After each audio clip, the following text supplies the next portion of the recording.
Bienvenue sur notre chaîne. Aujourd'hui, nous allons plonger dans le mystère des nuages d'or, un fascinant nuage de comètes situé aux confins du système solaire. Ce sujet est captivant à bien des égards. Imaginez un immense réservoir de comètes, dont certaines peuvent atteindre des milliers de kilomètres de diamètre, évoluant dans les profondeurs de l'espace.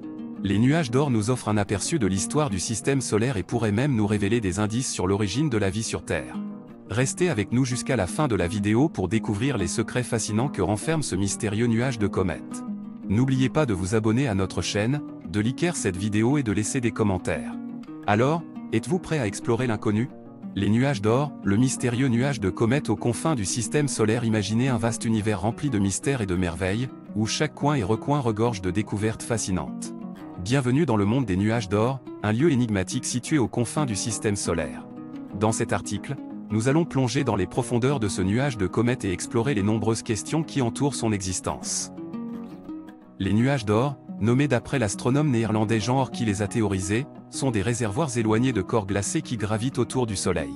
Ces corps, principalement composés de glace d'eau, de gaz et de poussière, sont considérés comme les vestiges de la formation du système solaire il y a des milliards d'années.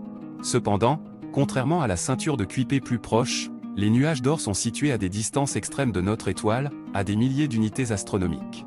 Pour mieux comprendre les nuages d'or, il est crucial de distinguer deux régions distinctes.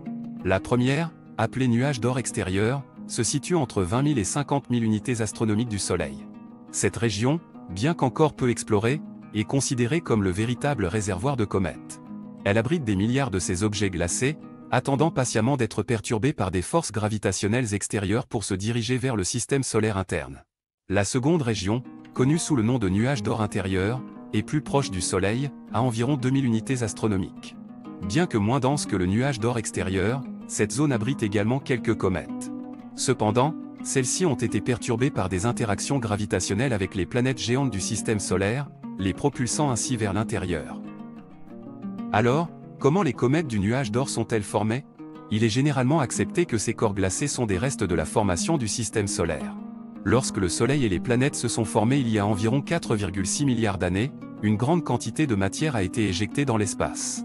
Cette matière a ensuite aggloméré pour former les comètes du nuage d'or. Au fil du temps, ces comètes ont été perturbées par les effets gravitationnels des planètes, donnant lieu à des trajectoires imprévisibles.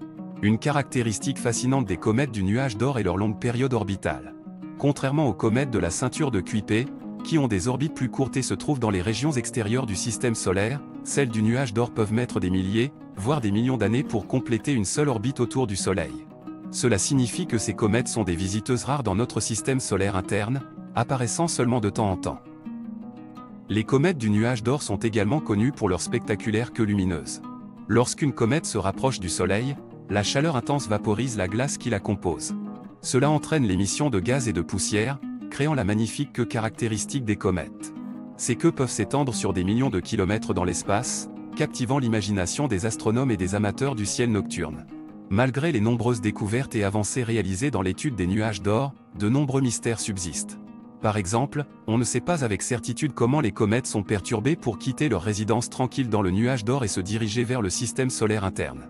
Les interactions gravitationnelles avec d'autres étoiles ou peut-être même avec des objets massifs inconnus dans le système solaire externe pourraient jouer un rôle clé dans ce processus. De plus, l'exploration directe des nuages d'or est extrêmement difficile en raison de leur éloignement et des limites technologiques actuelles. Nous dépendons donc de l'observation et de l'étude des comètes qui proviennent de ces régions lointaines pour en apprendre davantage sur leur nature et leur origine. En concluant cette partie de l'article sur les nuages d'or, il est indéniable que ces mystérieux réservoirs de comètes aux confins du système solaire continuent d'éveiller la curiosité des scientifiques et des amateurs d'astronomie. Leur rôle dans la compréhension de l'origine de notre système solaire et leur potentiel pour fournir des indices sur la présence de vie dans l'univers en font un domaine de recherche passionnant et prometteur. Note, this is an high generated content and may not be 100% accurate.